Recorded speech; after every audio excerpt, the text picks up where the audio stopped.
Hello दोस्तों, कैसे हैं आप सब। आशा करते हैं कि बहुत अच्छे होंगे आप सब। आज हम प्रॉफिट लॉस के 10 अति महत्वपूर्ण प्रश्नों पर चर्चा करेंगे जो आपके एग्ज़ाम के लिए काफ़ी हेल्पफुल होगा, क्योंकि ये प्रश्न वो हैं जो आपके एग्ज़ाम में बार बार पूछे जाते हैं। तो आइए दोस्तों शुरू करते हैं। मेरा पहला सवाल प्रॉफिट लॉस का कि एक वस्तु का क्रय मूल्य को इसे सीपी बोलते हैं हम। एक वस्तु का क्रय मूल्य 1200 रुपये है और इस वस्तु का विक्रय मूल्य मतलब सेलिंग प्राइस एसपी 1500 रुपये है। तो लाभ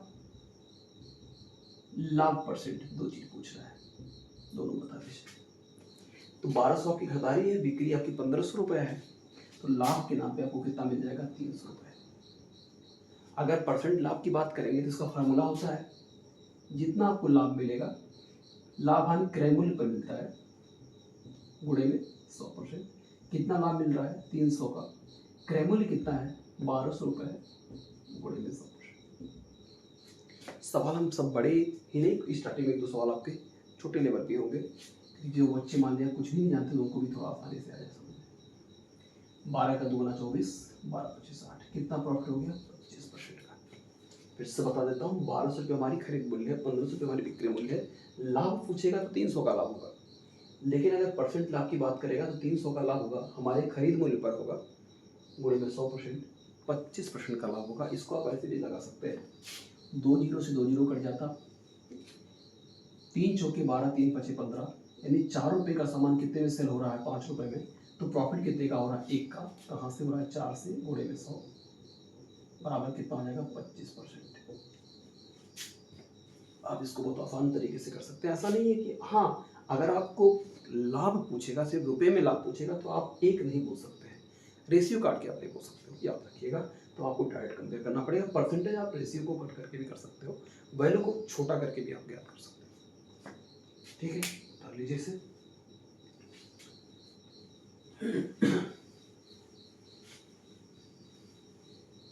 नेक्स्ट क्वेश्चन देखते हैं।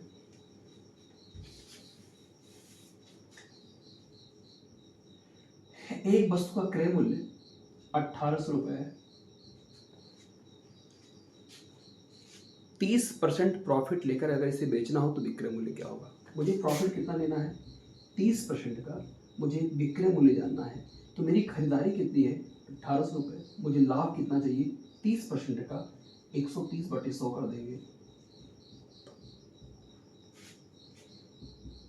18 का 0 में गुणा होगा 18, 18 3 54 के 4 5, 18 कम 18 5 23।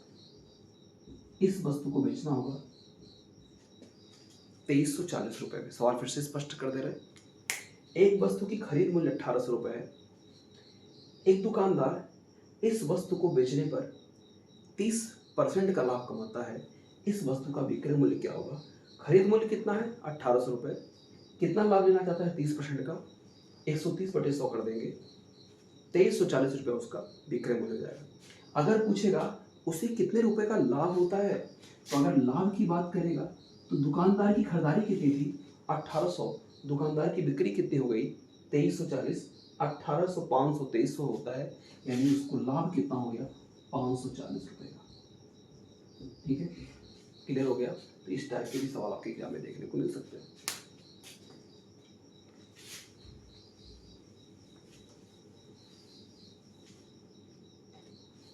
Next question. एक वस्तु का क्रय मूल्य 1300 रुपये है।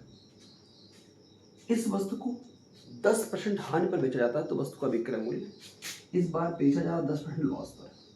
तो इस बार आपको विक्रय मूल्य पूछा है, तो 1300 रुपया खरीदारी है आपकी। 10% हानि में बेचा तो बेचेगा कितने में? 90%, क्योंकि हर वैल्यू अपने आप में कितना होती है? 100%, जिसमें 10% आपका लॉस हो रहा है, तो 10 कम करके बेच देंगे। 2 जीरो कट जाएगा, 13 का 0 में गुणा 0, 13 9 117, 1170 रुपये का। अगर 1170 का बेचेगा तो उसे 10% की हानि होगी। अगर पूछेगा कितने रुपए की हानि हुई, सामान की खरीद मूल्य कितनी थी? 1300 रुपये। सामान की विक्रय मूल्य कितना हो गई? 1170 रुपये। तो आपसे हानि पूछ लेगा कितने रुपए की हानि हो गई रुपए में, तो 1170 30 होगा 1200, यानी 130 रुपये की उसे क्या हो गई? हानि हो गई। ऐसा नहीं कि आप ऐसे ही लगा सकते हैं, क्योंकि आपको ऐसे ही बोल सकते हो कि 1300 का 10 में 130 होता है, तो 1300 का सामान 1300 में ना बिक करके 130 रुपये हानि पर बिकेगा, यानी कितने बिकेगा 1170 में। आप ऐसे ही बोल सकते हो, लेकिन आप ऐसे ही लगाइए, जल्दी लग जाएगा। आपको ज़्यादा सोचने की जरूरत इस सवाल के लिए नहीं था।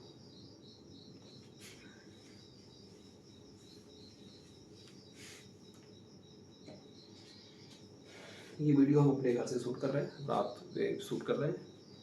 थोड़ी सी आवाज़ क्या पता भारी भी हो सकती है, क्योंकि सोया था, उठा हूँ, फिर ये वीडियो बना के आप तक पहुँचाया जा रहा है। थोड़ा हमें सपोर्ट कीजिएगा, क्योंकि आपका कमेंट ही हमें वीडियो दोबारा बनाने में मजबूर करेगा। सपोर्ट कीजिए और अपने दोस्तों में शेयर कीजिए वीडियो को। आइए अब थोड़ा बात कर लेते हैं अंकित मूल्य। अंकित मूल्य, इसको बोलते हैं मार्क प्रवेश। हम ऐसे 10-10 सवाल आपको बना के देते रहेंगे, आप लोग उसको प्रैक्टिस करते रहिए, आपके सारे कॉन्सेप्ट क्लियर होते जाएंगे। देखिए अंकित मूल्य होता क्या है, क्रय मूल्य से कुछ बढ़ाकर लिखना अंकित मूल्य कहलाता है। समझा दे रहा हूं कि इसका मतलब क्या होगा। जैसे माना मैं ये मार्कर जिससे आपको पढ़ा रहा हूं, इसको 100 रुपए में दुकान से खरीद के लेके आता हूं और इस पर 140 रुपया लिख देता हूं। अगर मैंने ये मार्कर 100 का लाया, एक पैकेट लेके आया, ये तो ऐसे भी 10-20 रुपए का मिलता होगा, 20 का मिलता होगा, 100 का लाया, चिपका दिया कितना 140 का, तो मेरी खरीद मूल्य कितने रही 100 का, मैंने बढ़ा के कितना उस पर अंकित कर दिया, कितना छाप दिया 140 का। तो सामान की खरीद मूल्य कितनी हमारी 100 रुपये, अंकित मूल्य कितनी होगी 140 रुपये। अब कोई दुकानदार इसको बेचेगा कैसे, कोई कस्टमर आएगा कहेगा भैया सामान ये कितने का आपका है, मार्कर कितने का, आप कहेंगे 140 का, कहेगा कुछ छूट नहीं देंगे, कुछ डिस्काउंट नहीं करेंगे, कुछ ऑफ नहीं करेंगे, यानी आपसे छूट की बात करेगा, आपसे डिस्काउंट की बात करेगा। तो आप कहेंगे चलिए भैया 10% का छूट कर देते हैं। 10% छूट की बात जैसे करेगा तो आप याद रखना छूट किस पे करेगा, अंकित मूल्य पर करेगा। तो विक्रय मूल्य ज्ञात करने के लिए अब क्या होगा, 140 है, 10% छूट की बात कर रहा है तो 90/100 कर देंगे, 2 0 कट जाएगा, 14 9 126, यानी इस वस्तु को 126 रुपये में बेचा जाएगा। अब आप पूरी कहानी समझ चुके होंगे। सामान की लागत मूल्य कितनी थी 100 रुपये, सामान पे लिखा कितना गया था 140 रुपये, और डिस्काउंट के बाद सामान को सेल कितने में कर दिया गया 126 रुपये में। तो अब आप बताइए लाभ हुआ कि हानि हुआ। तो आपको दिख रहा होगा लाभ हुआ, क्यों, क्योंकि सामान की खरीद मूल्य कितनी थी 100 रुपये और सामान की बिक्री मूल्य कितनी थी 126 रुपये। तो प्रॉफिट कितना देखने को मिल गया, 26 रुपये का प्रॉफिट देखने को मिलेगा। अगर परसेंट प्रॉफिट की बात करेगा तो 26 की प्रॉफिट हो गई कहाँ से, 100 से गुणे में 100% कर देंगे, 100 से कट जाएगा 26%। आपको ये भी याद होना चाहिए कि अगर कोई वस्तु 100 रुपये है, खरीद उसकी है, और उस पर जितना ज़्यादा बढ़ के बिकेगा उतने रुपये का लाभ होगा और उतना परसेंट का लाभ हो जाएगा। आप मुझे लगता है इस सवाल को अच्छी तरीके से जान गए होंगे। ठीक है, ये भी सवाल आपके एग्जाम में आता है। एक सवाल मैं आपसे फिर से पूछ लेता हूँ इसी टाइप पर। एक दुकानदार एक वस्तु का क्रय मूल्य से अंकित मूल्य 70% बढ़ाकर अंकित करता है। तो माना क्रय मूल्य कितना 100, तो अंकित मूल्य कितना हो जाएगा 170, बढ़ा के लिख दिया, जितने में लाएगा उससे कितना बढ़ा के रख दिया 70% बढ़ा के लगता है। और बेचते वक्त अपने ग्राहक को 30% का एक बट्टा दे देता है।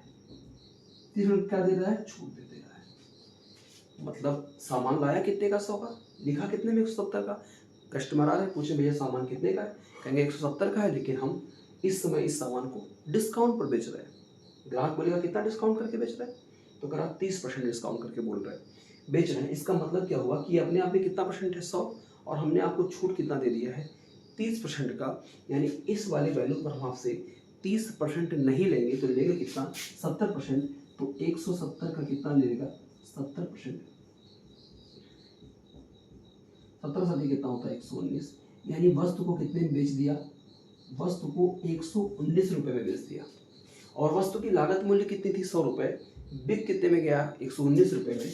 तो प्रॉफिट परसेंट पूछ लेगा तो प्रॉफिट परसेंट 19% का आ जाएगा, आपको आना चाहिए। फिर से बता देता हूँ, एक वस्तु का अंकित मूल्य उसके क्रय मूल्य से 70% बढ़ाकर अंकित किया जाता है और बेचते वक्त एक 30% का छूट दिया जाता है। उस वस्तु का विक्रय मूल्य ज्ञात करें। उस वस्तु पर कितना परसेंट का लाभ होता है बेचने पर? तो लाभ कितना परसेंट का होता है? 19%। उस वस्तु को कितने में बेचा जाता है? 119 रुपये में बेचा जाता है। उस वस्तु पर छूट कितना दिया गया है? 30% का दिया गया, जो कि सवाल में आपके था। ठीक है,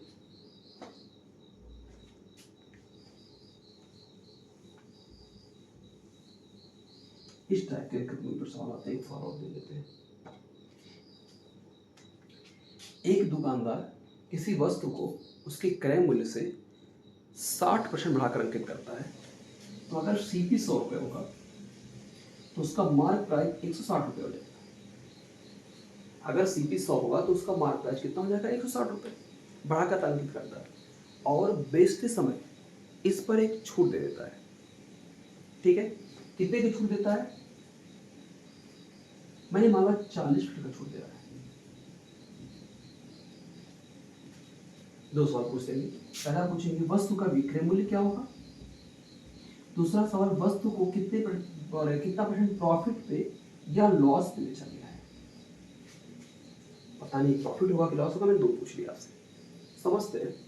जितना खरीदारी थी उसने बढ़ा के कितना लिख दिया? 60%।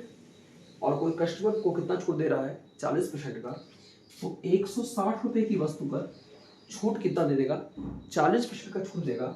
तो उस दुकान ग्राहक से कितना लेगा? 60%। 16×36 कितना होता है? 96। वस्तु की सेलिंग प्राइस कितनी आ जाएगी? 96 रुपये आएगी। अगर वस्तु की सेलिंग प्राइस 96 रुपये आ रही है तो क्रय मूल्य कितनी थी उसकी? 100 रुपये। अंकित मूल्य कितना रखा गया था? 160 रुपये। और फाइनली उसे सेल कितने में किया गया? 96 रुपये में। तो सेलिंग प्राइस 96 रुपये हो गया, जबकि कॉस्ट प्राइस 100 था। यानी क्रय मूल्य 100 होता था और उसका विक्रय मूल्य था 96 था, और मार्क प्राइस 160 था। आपको पता होगा कि यहाँ पे जो सेलिंग प्राइस है वो मेरे कास्ट प्राइस से कम हो गया। कितना कम हो गया? 4 कम हो गया। मेरे कास्ट प्राइस कितना था? 100 था, इंटू 100। अगर मैं परसेंट की बात करूंगा तो 4% का लॉस हो गया। किसे? दुकानदार को। दुकानदार को 4% का लॉस हो गया। और दुकानदार ने उस वस्तु को कितने में सेल किया? 96 में। तो कितने में बेच दिया? 96 में। दुकानदार को प्रॉफिट नहीं हो पाया। लॉस कितना परसेंट का हो गया? तो आपका जवाब हो जाएगा 4% का उसे लॉस हो गया। एक बार सवाल में फिर से रिपीट कर दे रहा हूँ, अच्छे समझ लीजिएगा।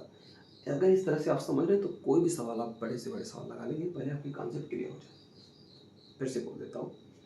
एक दुकानदार किसी वस्तु को अंकित मूल्य उसके क्रय मूल्य से 60% बढ़ाकर अंकित करता है और बेचते समय 40% की एक छूट दे देता है। उसको दुकानदारी का आइडिया था ही नहीं। बढ़ाया कितना था? 60। सोचता 40 का छूट देंगे तभी कुछ कमा लेंगे। वैल्यू आपको 60%, 160 पे छूट देना पड़ा था ना। उसको लगा कि 40 घटा देंगे तभी 120 मिल जाएगा। थोड़ा सा दुकानदार बहुत ट्रिकी टाइप का नहीं था, समझदार कम था, इसलिए लॉस का सौदा हो गया उसका। तो क्रय मूल्य से कितना बढ़ा के लिखा था? 60%। 160 रुपये अंकित था। ग्राहक आया, ग्राहक छूट कितना मांगा? वो तो कहाँ छूट कर दिया दुकानदार, उसे कितना छूट दे दिया? 40% का। तो अंकित मूल्य पर 40% की छूट दे दिया। ये अपने आप में कितना परसेंट होता है? 100%। 40 की छूट देगा तो कितने बिक जाएगा? 60% पर बिक जाएगा। सामान फाइनली सेल कितने में हो गया? 96। अब दुकानदार पूरी प्रोसेस सोचेगा अपना कि सामान लाया कितने का था? 100 का। सामान पे अंकित कितना किया था? 160 रुपये। और सामान को फाइनली सेल कितने में किया? 96 में। ये सब कहानी थी। 100 लाया, 160 पे और लिखित किया, और फाइनली बेचा कितने में? 96 में। तो वस्तु का विक्रय मूल्य कितना निकल के आ गया? 96। अब आप बताइए वस्तु कितने में खरीदी गई थी? 100 रुपये में खरीदी गई थी, लास्ट में बेची कितनी गई? 96 में। तो नुकसान कितने का हुआ? लॉस कितने का हुआ? लॉस 4 का हुआ। कहाँ से लॉस हुआ? 100 से लॉस हुआ, गुणे में 100, क्योंकि लाभ हानि गणना हमेशा हम कास्ट प्राइस पर करते हैं, क्रय मूल्य पर करते हैं। यानी 4% का लॉस हुआ और 96 रुपये में बेचा गया 100 रुपये वाली वस्तु। ठीक है, ये 100 हम इसलिए लेते हैं क्योंकि 100 से जितना वैल्यू बढ़ाते हैं उतना परसेंट बढ़ाया जाना चाहिए, और जितना घटाते हैं उतना परसेंट घटाना होता है। कैसे? 100 से अगर हमको 10% बढ़ाना होगा तो 110, 100 से हमें 3% घटाना होगा तो 97, क्योंकि 100 से जितना वैल्यू बढ़ती है उतना परसेंट बढ़ती है, 100 से जितना वैल्यू घटती है उतना परसेंट घटती है। चलिए ये भी आपको आ ही गया होगा अच्छी तरीके से। एक अच्छा सवाल, एक दुकानदार 4 रुपए में 5 नींबू लाता है, 4 रुपए में 5 नींबू लाता है और 5 रुपए में 4 नींबू बेच देता है। उससे खरीद थी 4 में 5, उसकी बिक्री थी 5 में 4। उसे कितने % का लाभ या हानि हुआ? तो आप तो समझदारी से पहले इसको बेसिक समझ लेते हैं। 4 रुपए में कितना लाया है? 5, और 5 रुपए में कितना बेचा है? 4। याद रखना कि रुपया हमेशा ऊपर और वस्तु हमेशा नीचे रहता है। एक दुकानदार 4 रुपए में 5 के भाव से नींबू खरीदता है और उसे 5 रुपए में 4 के भाव से बेच देता है। तो जितना नींबू लाएगा उतना ही तो बेचेगा। यहाँ पे 4 रुपए में कितना लाया? 5, और 5 में 4 बेच रहा है। तो इतना नींबू लाइए कि जितना लाइए उतना बेच दे जाइए। तो ये 5 और 4 को आपको इक्वल करना होगा। तो ये मैं मानता हूँ 5 4 कैल्सियम कितना होता है? 20। कितना होता है? 20। तो 20 बनाने के लिए क्या करेंगे? ये भी 20 हो जाए, ये भी 20 हो जाए। तो इसे 20 बनाने के लिए किससे गुणा करेंगे? 4 से गुणा करेंगे। तो मैं कहूँगा कि 16 रुपये का कितना लाएगा? 5 चौके 20। और इसे भी 20 बनाने के लिए किससे गुणा करेंगे? 5 से। तो 25 रुपये में कितना बेचेगा? 20। कुछ मैंने किया नहीं, यहाँ मैंने 4 से गुणा किया 20 बनाने के लिए, यहाँ मैंने 5 से गुणा किया। अब आपको पता चल गया होगा कि एक दुकानदार 16 रुपये में 20 नींबू लाता है और 25 रुपये में 20 नींबू बेचता है। मैंने इसलिए इसको ऐसा किया कि जितना नींबू वो 16 में लाता है उतना ही नींबू वो 25 में बेच देता है। तो कितना नींबू लाया है? 16 रुपये में 20, और कितना बेचा है? 25 रुपये में 20। तो जितना लाया था 16 में उतना बेचा कितने में है? 25 में। तो प्रॉफिट के नाम पे कितना मिल गया उसको? 9 रुपये। कहाँ से मिल गए? 16 से गुणे में 100%। प्रॉफिट की बात करेगा तो अगर हम बात करेंगे 4 चौके 16, 4 से काट देंगे 25 बार, 25 नवा 225 बटे में कितना? 4, 4 पचे 20, 25, 4 छके 24, 56 से ही 1/4% का उस दुकानदार को क्या हो जाएगा? प्रॉफिट हो जाएगा। मुझे लगता है आपको आ गया होगा, लेकिन इस सवाल को इतना बड़ा नहीं लगाएंगे, हम टेके लगाएंगे। ये तो मैं आपको पूरा समझा दिया क्यों ऐसा हुआ, क्योंकि अगर यहाँ पे 4 में 5 लाएगा, 5 में 4 बेचेगा, तो जितना वस्तु लाएगा उतना ही दे पाएगा ना। यहाँ 5 लगा 4 लगा, तो मैं इसको इक्वल कर दिया कि अगर 16 में 20 लाएगा तो 25 में 20 बेचेगा। क्यों? क्योंकि इसका 4 गुना लाएगा तो इसका 5 गुना ही बेच पाएगा, क्योंकि जितने में 4 में 5 लाता है उतने में 5 में 4 वो बेच रहा है। इसको ट्रिकी कैसे हम हल करेंगे उसको भी समझ लीजिए आप। इस वैल्यू को गुणा इसके साथ करिए, 4 चौके 16, इस वैल्यू को गुणा इसके साथ करिए, 5 पचे 25। क्रय मूल्य के नीचे क्रय मूल्य का डाटा, विक्रय मूल्य के नीचे विक्रय मूल्य का डाटा हो गया। प्रॉफिट कितने का हुआ है? 16 रुपया खरीद वस्तु को 25 में अगर भेजा जाएगा तो लाभ के नाम पे 9 मिलेगा। कहाँ से मिलेगा? 16 से गुणे में 100। ये डाटा आपको अभी हल आ चुका है हल करने के लिए। तो प्रॉफिट परसेंट आ जाएगा 56 से ही 1/4% का, जो कि भी हल किया गया है। ठीक है, बिठा देता हूँ। कितने मिनट हो गए लगभग?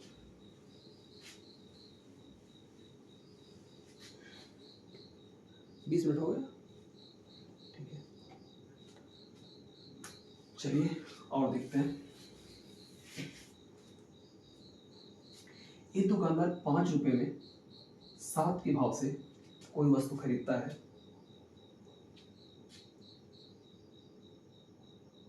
और 7 रुपये में 5 के भाव से वस्तु को बेच देता है। ये खरीदारी थी 5 में 7 और बिक्री की थी 7 में 5। तो बताइए 5 पचे 25, 7 सते 49, यानी 25 रुपये का सामान कितने बिक रहा है? 49 में। तो प्रॉफिट कितने का हो जाएगा? 24 का। कहाँ से हो जाएगा? 25 से गुणे में कितना? 100%। 25 चौके 100, 24 चौको 96%, यानी उस दुकानदार को प्रॉफिट परसेंट के नाम पर कितना मिल जाएगा? 96%। आया कि नहीं है? फिर से बता देता हूँ। एक दुकानदार 5 रुपये में 7 के भाव से सेब खरीदता है और बाजार में ले जाकर 7 में 5 के भाव से सेब को बेच देता है। उस दुकानदार को कितने % का प्रॉफिट होगा? तो मैं बात करूंगा 5 पचे 25, यानी जितना दुकानदार की खरीदारी थी वो कितनी थी? 25 थी, और दुकानदार की बिक्री कितनी थी? 49 रुपये थी।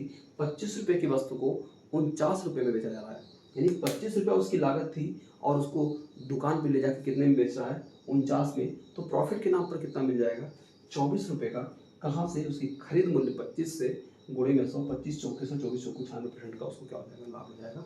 ये भी सवाल आपको आ गया होगा। यहाँ से आपको लॉस का भी सौदा होता है, ऐसा नहीं है कि आप हमेशा प्रॉफिट में ही रहेंगे, लॉस का भी होता है, समझा दे रहे हैं।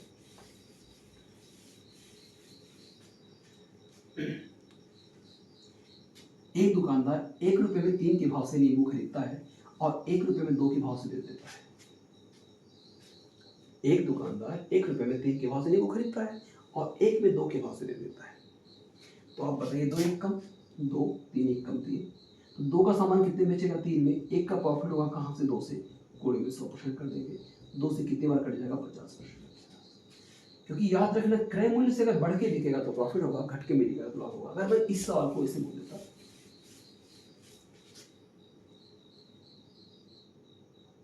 एक दुकानदार 1 रुपये 25 के भाव से नींबू लाता है और 1 में 20 के भाव से बेच देता है, या 1 में 20 के भाव से लाता है, 1 में 25 के भाव से बेच देता है। समझिए, तो 25 1 कम 25, 20 1 कम 20। आप बताइए, दुकानदार की खरीदारी कितनी थी 25 रुपये, दुकानदार की बिक्री कितनी थी 20 रुपये, दुकानदार को नुकसान इस बार हुआ, लॉस हो गया कितने का 5 का, कहाँ से हो गया 25 से, गुणे में कितना 100, 5 25 25, 20% का उस दुकानदार क्या हो जाएगा, लॉस हो जाएगा पूरा। मुझे लगता है आपको ये भी जाएगा, अच्छे तरीके से समझ में आ गया होगा।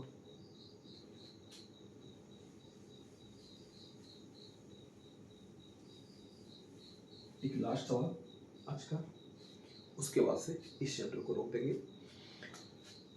एक दुकानदार एक पुराने स्कूटर को 4000 रुपये में खरीदता है। कितने में खरीदता है, 4000 रुपये में खरीदता है, और उसकी मरम्मत पर, मरम्मत मतलब मेंटेनेंस पर, और उसकी मरम्मत पर 1000 रुपये खर्च करता है। कितने में लगाया, खरीदा था 4000 रुपये में, और मरम्मत पे कितना खर्च कर दिया 1000 रुपये, और उसे 20% लाभ पर बेच देता है। उसे कितना लाभ पर बेचा है, 20% की प्रॉफिट बेच देता है। किसी दुकानदार को बेच दिया जाए, तो उसका विक्रय मूल्य पूछ रहा क्या है, उस सामान का विक्रय मूल्य क्या होगा। तो दुकानदार की टोटल खरीदारी कितनी है, टोटल खरीदारी, कुल खरीद कितना हो दुकानदार का, तो कहेंगे 4000 तो स्कूटर खरीदा था और 1000 बनाने में लग गया, तो उसकी कुल खरीद कितनी आ गई,